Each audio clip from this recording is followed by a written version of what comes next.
Karbala की वह रात जो इतिहास की सबसे दर्दनाक रातों में गिनी जाती है।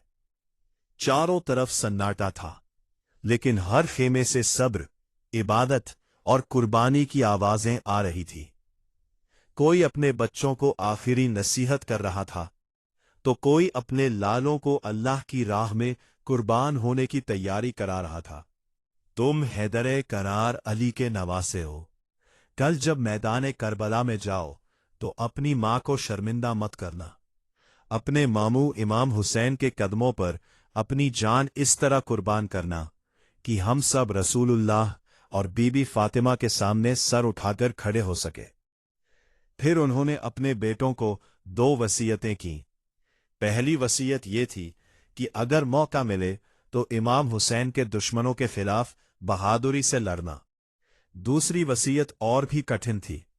उन्होंने कहा, अगर लड़ते लड़ते फुरात के किनारे तक पहुंच जाओ तब भी पानी मत पीना, क्योंकि मेरे मौला हुसैन के बच्चे प्यासे हैं।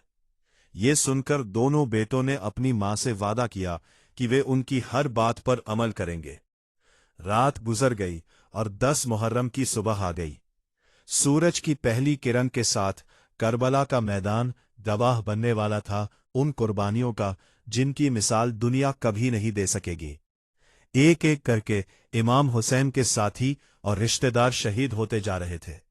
हर शहीद की लाश खेमों की तरफ लाई जा रही थी, लेकिन बीबी उम्मे कुलसूम बार बार अपने बेटों को देखती और सोचती कि अभी तक मेरे औन और मोहम्मद को मैदान में जाने की इजाजत क्यों नहीं मिली।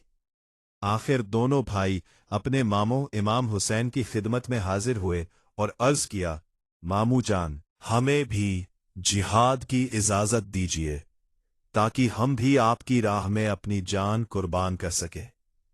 लेकिन इमाम हुसैन उन्हें देखकर रो पड़े और फरमाया, तुम मेरे भाई मुस्लिम की निशानियां हो, मैं तुम्हें कैसे मैदान में भेज दूं। दोनों भाई मायूस होकर अपनी मां के पास लौट आए। जब बीबी उम्मे कुलसूम को मालूम हुआ कि उन्हें इजाजत नहीं मिली, तो उन्होंने अपने भाई इमाम हुसैन को पैगाम भेजा। जब हम मदीना से चले थे तब बीबी फातिमा जहरा ने मुझसे फरमाया था कि अगर कुर्बानी की नौबत आए तो अपने बेटों को हुसैन पर कुर्बान कर देना। आज मुझे इस अमानत को पूरा करने दीजिए। जब ये पैगाम इमाम हुसैन तक पहुंचा तो उनकी आंखें नम हो गई। आखिरकार उन्होंने औन और मोहम्मद को मैदान में जाने की इजाजत दे दी। दोनों शहजादे खुशी खुशी अपनी मां के पास आए। मां ने उन्हें गले लगाया, माथा चूमा और आखिरी बार दुआ दी। फिर दोनों भाई घोड़ों पर सवार होकर मैदान करबला की तरफ बढ़े। इतिहास बताता है कि दोनों नौजवानों ने ऐसी बहादुरी दिखाई कि दुश्मन हैरान रह गए। वे शेरों की तरह लड़ रहे थे। जहां जाते दुश्मन के कदम उखड़ जाते। लड़ते लड़ते वे फुरात के करीब पहुंच गए। उनके सामने पानी था, लेकिन उन्हें अपनी मां की वसीयत याद थी। उन्हें याद था कि इमाम हुसैन के बच्चे अभी भी प्यासे हैं। उन्होंने पानी की तरफ देखा भी नहीं और वापस दुश्मन की तरफ रुख कर लिया। ये देखकर दुश्मन घबरा गए। उन्होंने आपस में कहा, अगर ये दोनों आगे बढ़ गए तो हमारी फौज में तबाही मचा देंगे। इन्हें चारों तरफ से घेर लो। फिर हजारों सैनिकों ने मिलकर दोनों भाइयों पर हमला कर दिया। तलवारें बरसने लगी, नेज़े चलने लगे। एक वार औन के सिर पर लगा और दूसरा मोहम्मद के जिस्म पर। दोनों भाई जख्मी होकर घोड़ों से नीचे गिर पड़े। गिरते हुए उन्होंने पुकारा, या मामू हुसैन, हमारी मदद को आइए। यह आवाज सुनकर इमाम हुसैन बिजली की तरह मैदान की तरफ दौड़े। जब पहुंचे तो देखा कि उनके दोनों भांजे जमीन पर तड़प रहे हैं।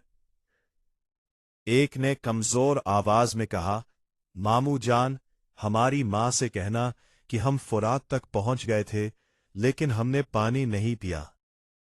ये सुनकर इमाम हुसैन की आंखों से आंसुओं का सैलाब बह निकला। कुछ ही पलों बाद दोनों मासूम शहजादों ने दुनिया को अलविदा कह दिया और जन्नत की राह पकड़ ली। इमाम हुसैन ने हजरत अब्बास की मदद से दोनों की लाशों को उठाया और खेमों की तरफ ले आए। जब ये खबर बीबी उम्मे कुलसूम तक पहुंची तो उनका कलेजा कांप उठा, लेकिन उन्होंने सब्र का दामन नहीं छोड़ा। वह अपने बेटों की लाशों के पास आईं, उनके चेहरों को देखा और आसमान की तरफ नजर उठाकर कहा, ऐ अल्लाह, मेरे पास तेरी बारगाह में पेश करने के लिए कुछ नहीं था। आज मैं अपने दोनों बेटों की कुर्बानी तेरी राह में पेश करती हूं, इसे कबूल फरमा। ये सुनकर खेमों में मौजूद हर शख्स रो पड़ा। नाजरीन, औन और मोहम्मद की शहादत हमें ये सबक देती है कि अल्लाह और हक की राह में दी गई कुर्बानी कभी व्यर्थ नहीं जाती। उनकी याद आज भी करोड़ों दिलों में जिंदा है और कयामत तक जिंदा रहेगी। औन और मोहम्मद अलैहिमुस्सलाम की पाक शहादत पर लाखों सलाम। अगर आपको ये बयान पसंद आया हो तो वीडियो को लाइक करें, शेयर करें और हमारे चैनल रहमत बाबा को सब्सक्राइब करना ना भूलें।